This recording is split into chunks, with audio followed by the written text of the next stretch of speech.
বন্ধুরা, আমি এখন দাঁড়িয়ে আছি একদম গঙ্গার পাড়েই। সামনেই দেখতে পাচ্ছেন, এই যে গঙ্গা, মা গঙ্গা বয়ে যাচ্ছে। আর আমি এখন গঙ্গার তীরেই একটা অপূর্ব, একদম শান্ত, মনোরম, সুন্দর পরিবেশে দাঁড়িয়ে আছি একটি আশ্রমে, যেটা হচ্ছে লাল বাবা আশ্রম। এই আশ্রমটা কিন্তু অনেকের কাছেই এখনো পর্যন্ত অজানা। আশ্রমটা অপূর্ব সুন্দর, আশ্রমের পরিবেশ খুবই মনোরম। তো বন্ধুরা, এই লাল বাবা আশ্রম কোথায় অবস্থিত, আপনারা এসে কিভাবে পৌঁছাবেন, এই আশ্রম কখন খোলা থাকে, এখানে ভোগ প্রসাদের কী ব্যবস্থা আছে, থাকার কি ব্যবস্থা আছে, এই সকল কিছু তথ্য রয়েছে এই ভিডিওতে। তো বন্ধুরা, অনুরোধ করব ভিডিওটা স্কিপ না করে পুরোটা দেখার। আর ভিডিওটা দেখে আপনাদের কেমন লাগলো অবশ্যই একটা কমেন্ট করে আপনাদের মূল্যবান মতামতটি জানাবেন। যদি ভিডিওটা ভালো লেগে থাকে অবশ্যই একটা লাইক করবেন, শেয়ার করবেন, এবং চ্যানেলে যদি নতুন হয়ে থাকেন তবে অনুরোধ রইল চ্যানেলটি সাবস্ক্রাইব করে আমার পাশে থেকে আমায় আশীর্বাদ করবেন। তার আগে আপনারা আমায় যারা চেনেন না, আমি হলাম আপনাদের শুভ। আপনারা দেখছেন আমার এবং আপনাদের সকলের channel entertain Bangla. Entertain Bangla চ্যানেলে সকল বন্ধুদের জানাই স্বাগত। বড়দেরকে প্রণাম, ছোটদেরকে অনেক অনেক ভালোবাসা। তো চলুন শুরু করা যাক আজকের ভিডিও।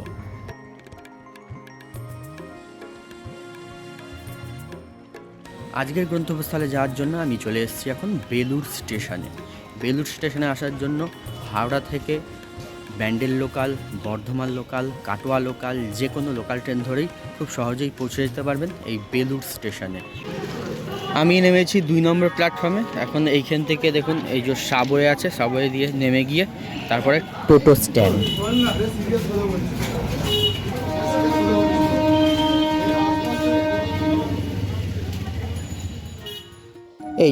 এই হচ্ছে বেলুড় টিকিট কাউন্টার। এই টিকিট কাউন্টারের পাশেই দেখুন, এইখানেই পেয়ে যাবেন আপনারা টোটো স্ট্যান্ড। এইখান থেকে আপনাদের টোটোয় উঠে বলতে হবে লাল বাবা কলেজ যাব। এখান থেকে টোটোয় করে লাল বাবা কলেজ পর্যন্ত যেতে সময় লাগবে 5 মিনিট মতন, আর ভাড়া হচ্ছে জন প্রতি 10 টাকা করে। আমি কিন্তু স্টেশন থেকে হেঁটেই যাচ্ছি, কারণ স্টেশন থেকে হেঁটে যেতে 10 মিনিট মতন সময় লাগবে, আর আমার হাতে টাইম আছে অনেকটা, সেই কারণে হেঁটেই যাচ্ছি। তো স্টেশনে নেমে 1 নম্বর প্ল্যাটফর্মের দিক থেকে সাবওয়ে দিয়ে বাইরে বেরিয়ে এসে টিকিট কাউন্টারের সামনে দিয়ে যে রাস্তা সোজা চলে যাচ্ছে, একদম এই রাস্তা দিয়ে সোজা হেঁটে সামনে জিটি রোড। এই হচ্ছে জিটি রোড, এই জিটি রোডের মোড়। এই মোড় থেকে এসে এই সামনেই হচ্ছে লাল বাবা কলেজ। এই হচ্ছে লাল বাবা কলেজ। এই যে দেখুন লেখা আছে লাল বাবা কলেজ। আর এই কলেজের সামনে থেকেই 2-1 পা এগিয়েই এই যে বাঁ দিকে দেখুন একটা রাস্তা ঢুকে যাচ্ছে, এখানে একটা দেখবেন শিব মন্দির রয়েছে ছোট্ট, বেশ সুন্দর মন্দিরটা দেখুন। আর এইখান থেকেই এই যে বাঁ দিকে রাস্তাটা ঢুকে যাচ্ছে, এই রাস্তা দিয়ে সোজা এখান থেকে 2-3 মিনিট মতন হাঁটলেই আজকের গন্তব্যস্থল লাল বাবা আশ্রম। চলে এসেছি আশ্রমের একদম সামনে। এই যে এখানে দেখুন একটি বোর্ডে লেখা রয়েছে লাল বাবা আশ্রম। আর এই যে এই গলিটা দেখছেন, এখানে একটা গেট দেয়, এই গেট খুলে এই গলি দিয়ে সোজা ঢুকে যাবেন। এই গলি দিয়ে সোজা গিয়ে আশ্রমের মূল প্রবেশদ্বার।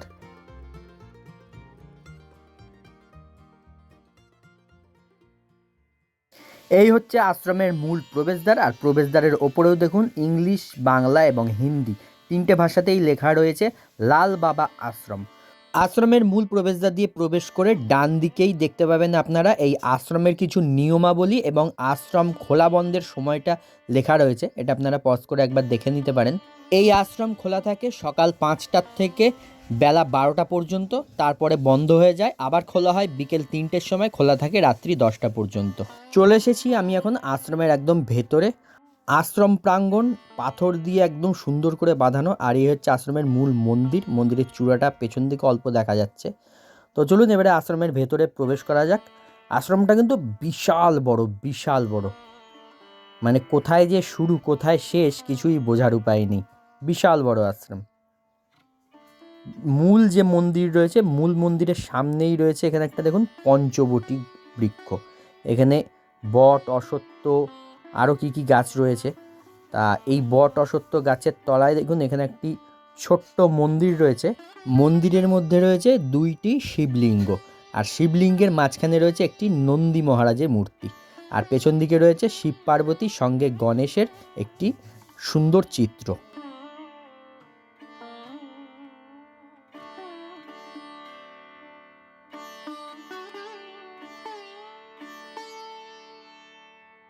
এই ছোট্ট মন্দিরটার ঠিক পেছন দিকেই এই গাছের তলায় দেখুন এখানে আরও অনেকগুলো পাথর রাখা রয়েছে শিবলিঙ্গের মতন, আর রয়েছে একটা ত্রিশূল। খুব সুন্দর দেখতে লাগছে কিন্তু জায়গাটা। আর এই হচ্ছে মূল মন্দির, আর এই মূল মন্দিরের চূড়া। মূল মন্দিরের কিন্তু 3টে না 4টে চূড়া আছে মোট। আমি পরে ওপরে যখন যাব তখন আপনাদের দেখাবো। তো এখন চলুন মূল মন্দিরে প্রবেশ করে আমরা দেবতাদের দর্শন করে নিই। মন্দিরের গর্ভগৃহ সেটা কিন্তু বেশ উঁচুতে, সিঁড়ি দিয়ে আমি ওপরে উঠে আসলাম। এখানে কিন্তু একটা না অনেকগুলো গর্ভগৃহ রয়েছে। মাঝখানে রয়েছে বড় একটা গর্ভগৃহ, আর চারিদিক দিয়ে ছোট ছোট অনেকগুলো গর্ভগৃহ রয়েছে। আমি ডান দিক থেকে শুরু করছি। দেখুন ডান দিকে প্রথমেই রয়েছে দেবাদিদেব মহাদেবের গর্ভগৃহ। গর্ভগৃহে দেখুন একটা পদ্ম ফুলের মতন বেদি করা রয়েছে, তার মাঝখানে পাথরের শিবলিঙ্গ, আর শিবলিঙ্গের সামনের দিকে রয়েছে একটি নন্দী মহারাজের মূর্তি। প্রত্যেকটা গর্ভগৃহর ভেতরের দেওয়াল, ফ্লোর সমস্তটা কিন্তু শ্বেত পাথর দিয়ে সুন্দর করে বাঁধানো। মহাদেবের গর্ভগৃহের পর রয়েছে রাম, লক্ষ্মণ ও সীতা মাতার গর্ভগৃহ। এখানে দেখুন উঁচু বেদির উপরে রয়েছেন রাম, লক্ষ্মণ ও সীতা দেবী।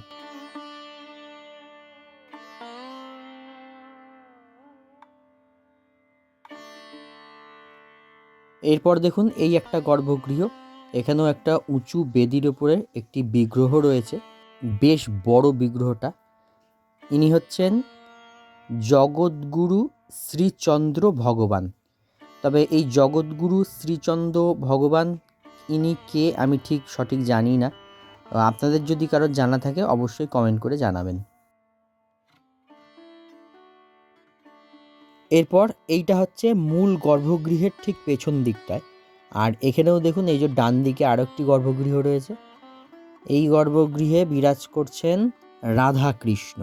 এখানেও দেখুন উঁচু শ্বেতপাথরের বেদির ওপরে রয়েছেন রাধা কৃষ্ণ, আর ওনাদের সামনে একটি শ্রীকৃষ্ণের পিতলের মূর্তি রয়েছে। এখানে যত কটা মূর্তি বা বিগ্রহ দেখলেন সবকটাই কিন্তু শ্বেত পাথরের তৈরি, শুধু শিবলিঙ্গটা কালো পাথরের। আর এখানে শ্রীকৃষ্ণের একটি পিতলের মূর্তি রয়েছে। আর তারপরে এই দিকটায় এসে এই যে ডান দিকে আরও একটা গর্ভগৃহ রয়েছে। এই গর্ভগৃহে বিরাজ করছেন পবনপুত্র হনুমান। এই যে এখানে দেখুন বজরংবলীর একটি মূর্তি রয়েছে শ্বেতপাথরের বেদির ওপরে। বজরংবলীর মূর্তি এটাও, এই মূর্তিটাও শ্বেতপাথরের। আর বজরংবলীর দুই সাইডে দুটো মূর্তি রয়েছে দেখুন, শুধু মুখগুলো রয়েছে। তবে এনারা কে আমি ঠিক জানি না। আপনাদের জানা থাকলে অবশ্যই কিন্তু কমেন্ট করে আমাকে জানাবেন। জয় বজরংবলী। এরপর হচ্ছে মূল গর্ভগৃহ। মাঝখানে যে বড় গর্ভগৃহটি রয়েছে সেই গর্ভগৃহে কোন দেবতা বিরাজ করছেন চলুন এইবারে সেইটা দেখা যাক।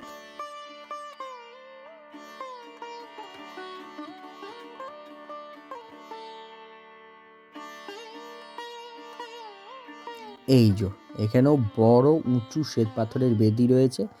আর বেদিতে মাঝখানে বিরাজ করছেন মা দুর্গা বা মা শেরাওয়ালি। যদি ভুল বলে থাকি তবে ক্ষমা করবেন, আর আপনাদের যদি জানা থাকে অবশ্যই কমেন্ট করে আমাকে জানাবেন। ডান দিকে দেখুন এখানে একটি কাঠের সিংহাসনে রয়েছে নটরাজের একটি মূর্তি। মূর্তিটি দেখে মনে হচ্ছে যতদূর সম্ভব রূপো বা অষ্টধাতুর মূর্তি। আর বাঁ দিকে রয়েছে একটি কাঠের সিংহাসনের ওপর এই আশ্রমের যিনি প্রতিষ্ঠাতা লাল বাবা, সেই লাল বাবার চিত্র।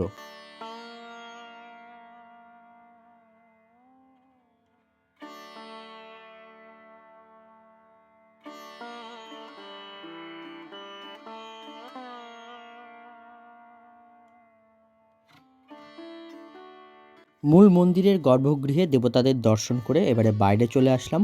মূল মন্দিরের সামনাসামনি এই দিকটাই হচ্ছে লাল বাবা, যিনি এই আশ্রমের প্রতিষ্ঠাতা। লাল বাবার বসার জায়গা, তারপর লাল বাবার শয়নকক্ষ, যজ্ঞ মঞ্চ সব এই দিকটায় রয়েছে।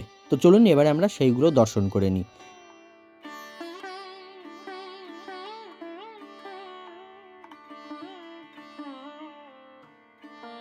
এই হচ্ছে লাল বাবার বসার জায়গা। এখানে দেখুন একটা গদি করা রয়েছে, আর সেই গদির ওপরে লাল বাবার বড় একটা চিত্র রাখা রয়েছে। এইখানে বসেই লাল বাবা সকল ভক্ত এবং দর্শনার্থীদের দর্শন দিতেন এবং ওনাদের সঙ্গে কথা বলতেন। আর এই যে চেয়ারে বসে আছেন এখন আপনারা যাকে দেখছেন, ইনি হচ্ছেন এই আশ্রমের বর্তমান মহন্ত মহারাজ।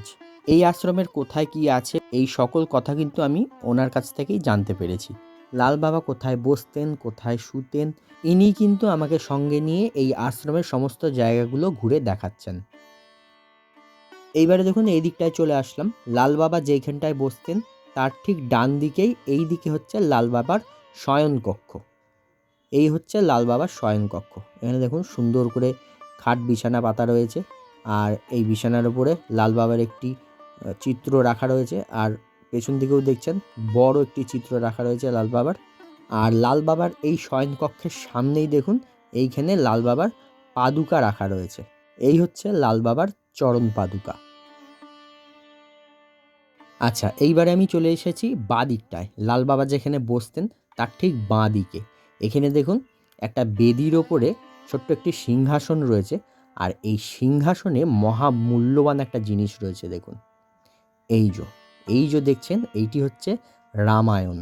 এই রামায়ণটা কি বিশাল বড় আর কত মোটা দেখুন।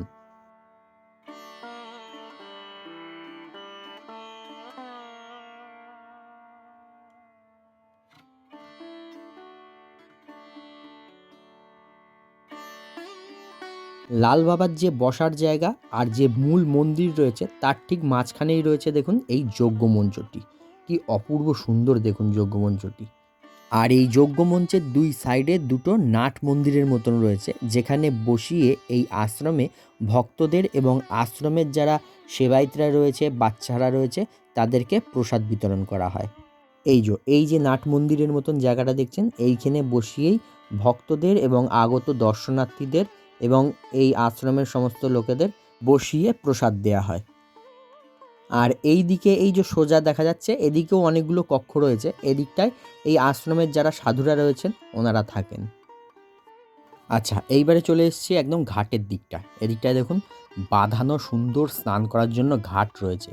আর এই যে ঘাটের ওপরে যে জায়গাটা দেখছেন, এই যে রেলিং দিয়ে ঘেরা একটি ছাদ, এইটা হচ্ছে এই আশ্রমের প্রতিষ্ঠাতা লাল বাবার এটা খুব পছন্দের একটা জায়গা ছিল। তো এখানে আমরা পরে আসছি, তার আগে চলুন এই দিকটায় কি আছে আমরা ঘুরে দেখে নিই। এই যে দেখুন এখানেও একটা মন্দির রয়েছে একদম গঙ্গার ধারে। কি যে সুন্দর লাগছে। আর এখানটায় দেখুন প্রচুর গাছপালা রয়েছে, গাছপালা দিয়ে সুন্দর করে সাজানো জায়গাটা।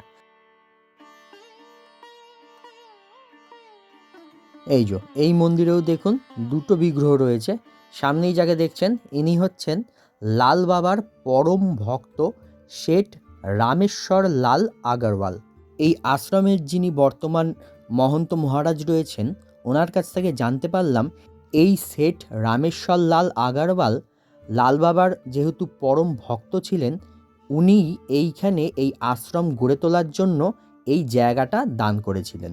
রামেশ্বর লাল আগরওয়ালের মূর্তির পাশেই দেখুন এখানে রয়েছে ওনার সহধর্মিণী বর্জি দেবী আগরওয়ালের মূর্তি। এবারে দেখুন এই মন্দিরের ঠিক সামনে দিয়েই এখানে একটি সিঁড়ি রয়েছে। এই সিঁড়ি দিয়ে উঠে গেলেই এই হচ্ছে লাল বাবার সবচেয়ে প্রিয় জায়গা, সবচেয়ে পছন্দের জায়গাটা। এবারে আমরা সেই জায়গায় চলে এসেছি। আর এইখানে দাঁড়িয়ে দেখুন আপনারা সামনেই দেখতে পাবেন প্রবাহমান মা গঙ্গাকে। কি অপূর্ব সুন্দর লাগছে এই জায়গাটা, আপনারা এইখানে না আসলে বুঝতে পারবেন না। মানে এত সুন্দর এই জায়গাটা, এখানে আসলে আপনাদের মন ভরে যাবে। এদিকে দেখতে পাচ্ছেন এদিকেও একটা মন্দির রয়েছে, এই দিকেও মন্দির রয়েছে। আর এই জায়গায় দাঁড়িয়ে এই সম্পূর্ণ আশ্রমটা দেখতে কি সুন্দর লাগছে। আর এইখানে দেখুন একটি খড়ের চালা দিয়া ঘর রয়েছে, আর এই ঘরের ভেতরে রয়েছে লাল বাবার একটি অপূর্ব সুন্দর মূর্তি। মহারাজের কাছ থেকে জানতে পারলাম লাল বাবার সবচেয়ে প্রিয় জায়গা ছিল এইটা, আর এইখানেই লাল বাবা বসতেন। তো সেই কারণে এইখানে দেখুন একটি লাল বাবার বিগ্রহও রাখা রয়েছে, আর সামনেই ওনার চরণ পাদুকা রয়েছে।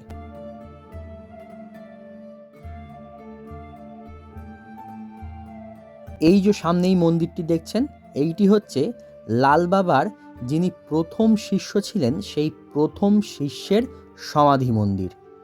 এখানেও দেখুন ওনার একটি বিগ্রহ রয়েছে, আর সামনেই রয়েছে ওনার চরণ পাদুকা।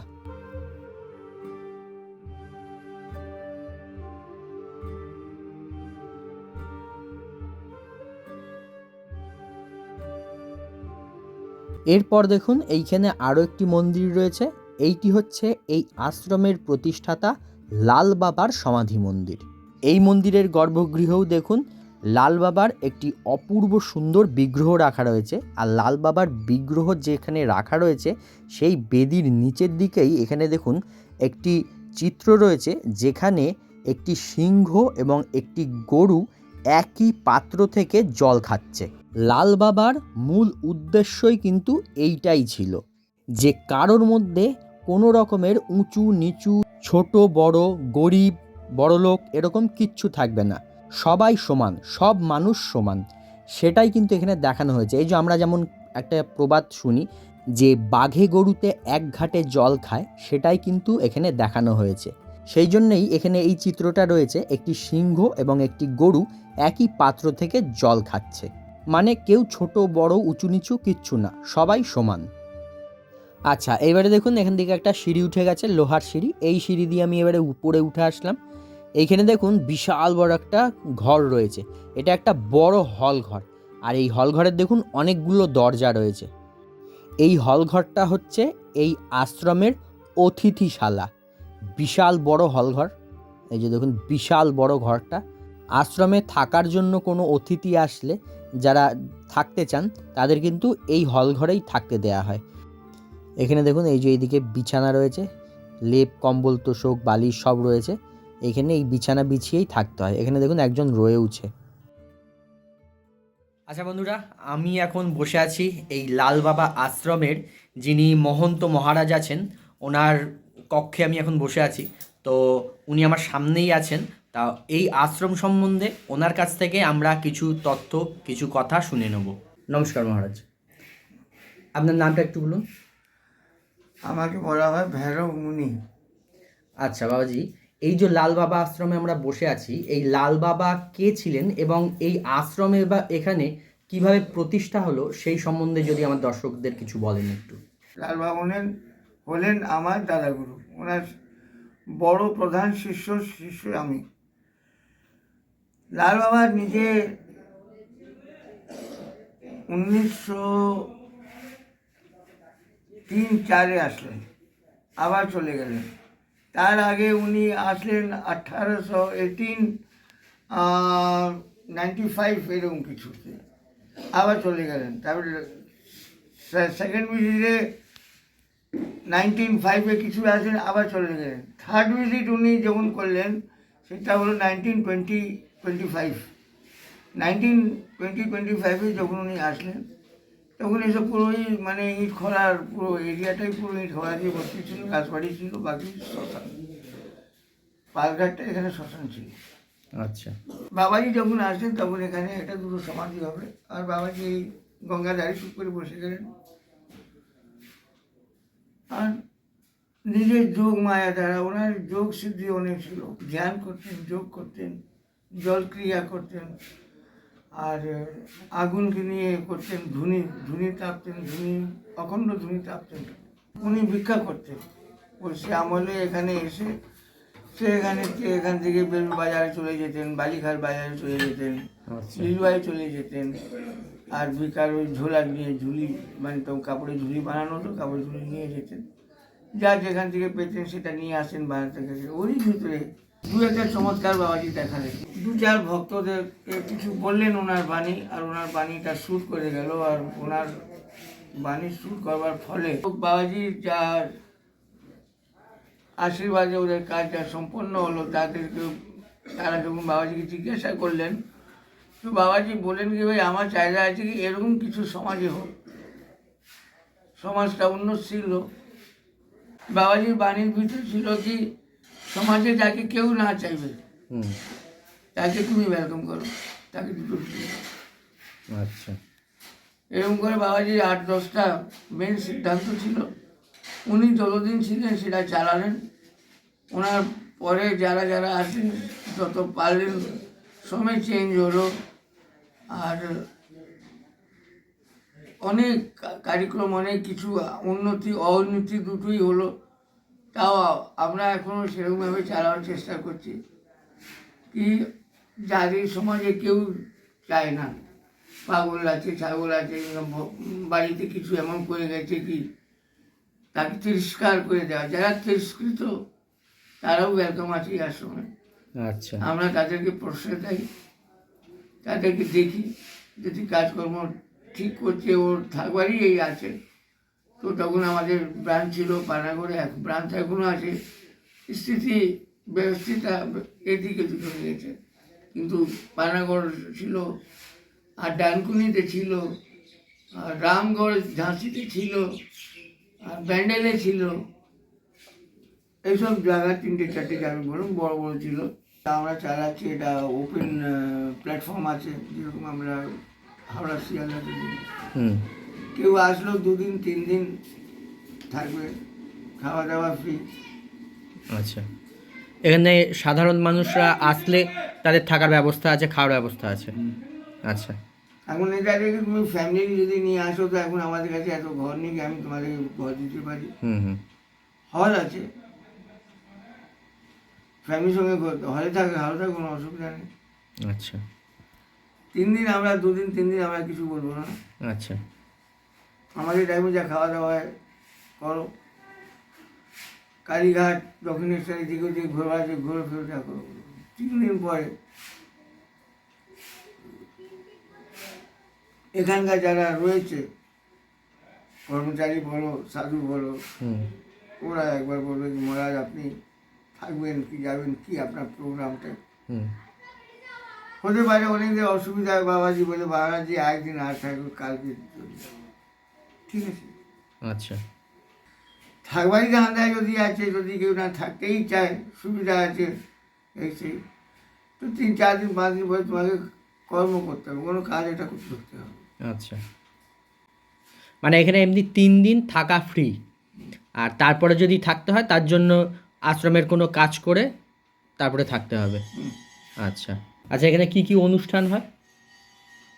আমরা 2টো অনুষ্ঠান বিশেষ করে করি, একটা গঙ্গাসাগর আর গঙ্গা দশহরা। দশহরার পুজো হয়, আর একটা গঙ্গাসাগরে। গঙ্গাসাগরের। আচ্ছা আচ্ছা, এখানে শুনেছি যে দুস্থ বাচ্চাদের রাখা হয়, অনাথ শিশুদের, সেটা এখানে মানে কিভাবে তারা যোগাযোগ করে, বা আপনারা তাদের সঙ্গে কি করে যোগাযোগ করেন? আমরা যখন ছেলে কম বেশি হয়ে যায়, তো আমরা এমনি পেপারে দিয়ে যাই।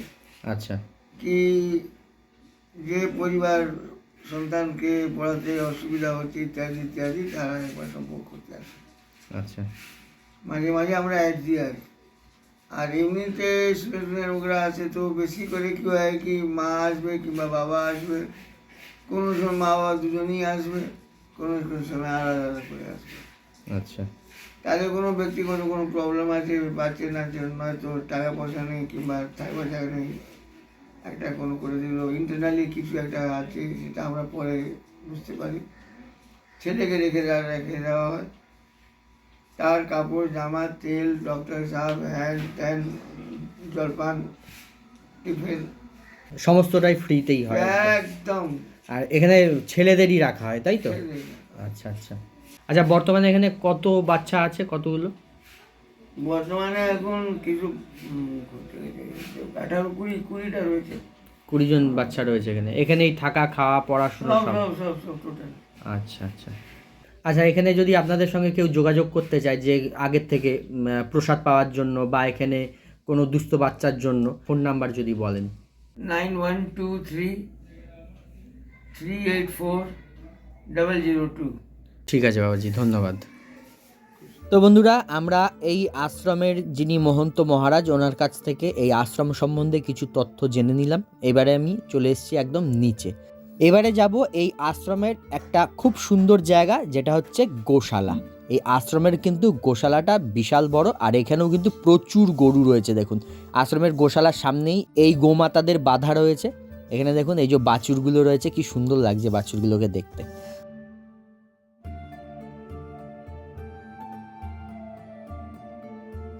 এই হচ্ছে গোয়ালঘরটা। গোয়ালঘরটা দেখুন একদম খুব পরিষ্কার পরিচ্ছন্ন আর বিশাল বড়।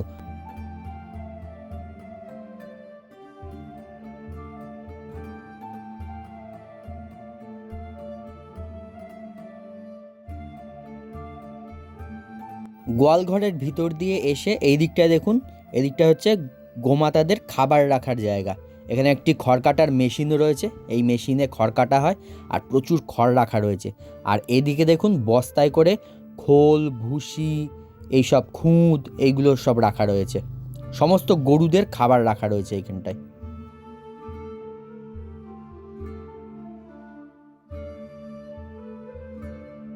গোশালা থেকে বেরিয়ে আসলাম। গোশালার পাশেই দেখুন এই আশ্রমের রন্ধনশালা, আর এই রন্ধনশালাটা কিন্তু বিশাল বড়। দেখুন এই যে এখানে সব রান্নার বাসনপত্র রাখা রয়েছে, বড় বড় উনুন রয়েছে, গ্যাস ওভেন রয়েছে।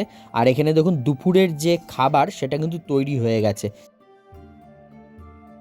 আর এই রন্ধনশালার পাশেই হচ্ছে শৌচালয়। এখানে দেখুন একসঙ্গে অনেকগুলো বাথরুম রয়েছে, নিচেও রয়েছে ওপরেও রয়েছে। এখন এবারে আমরা যাচ্ছি ওপরে, যেখানে এই আশ্রমের বাচ্চারা থাকে।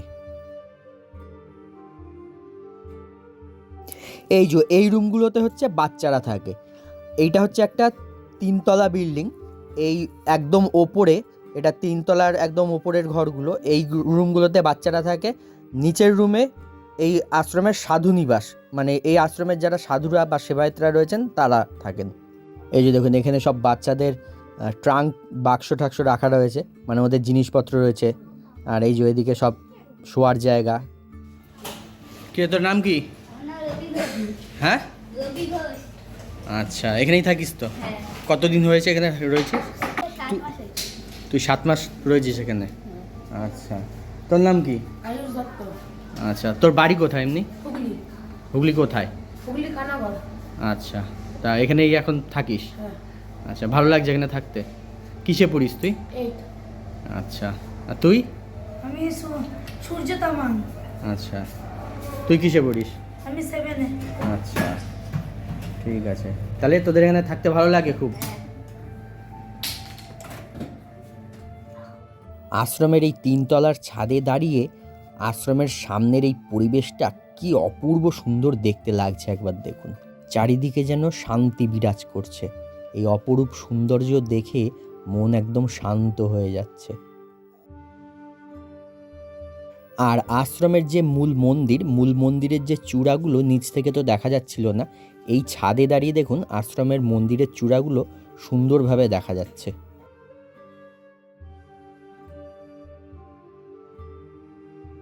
আচ্ছা বন্ধুরা, এখন আমরা নিচে চলে এসেছি, যেখানে প্রসাদ বিতরণ হবে সেই জায়গায়। কারণ এখন সময় হয়েছে বেলা 12টা, আর এখন হচ্ছে আশ্রমে প্রসাদ বিতরণের সময়। এই আশ্রমে প্রতিদিন বেলা 12টা থেকে 12:30টার মধ্যে প্রসাদ বিতরণ হয়। তো এখন আমরা প্রসাদ নিতে চলে এসেছি। আর এখানে দেখুন আশ্রমের সকল বাচ্চারা, আশ্রমের সাধুরা, এছাড়াও আশ্রমের আরও বিভিন্ন যারা সেবায়িত কর্মীরা রয়েছে, সবাই এসে এখানে বসেছেন। আর এই আশ্রমের যে বাচ্চারা রয়েছে তারাই কিন্তু প্রসাদ বিতরণ করে। এই যে দেখতেই পাচ্ছেন বাচ্চারাই কিন্তু খাবার দিচ্ছে।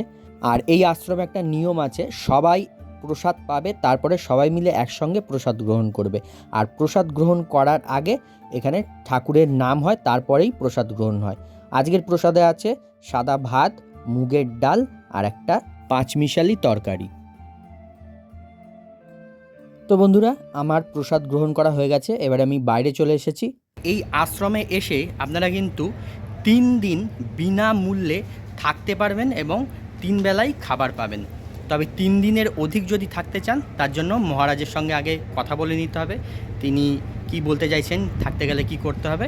তবে 3 দিন যদি আপনারা থাকেন এখানে এসে, 3 দিন বিনামূল্যেই আপনারা থাকতে পারবেন, আর 3 বেলা খাবারও পাবেন বিনামূল্যে। তো বন্ধুরা, এই লাল বাবা আশ্রমের ভিডিও আপনাদের কেমন লাগলো অবশ্যই একটা কমেন্ট করে জানাবেন। তো আজকের মতন ভিডিওটা এখানেই শেষ করছি, দেখা হচ্ছে পরবর্তী নতুন কোনো ভিডিওয়। সবাই ভালো থাকবেন, সুস্থ থাকবেন, সাবধানে থাকবেন।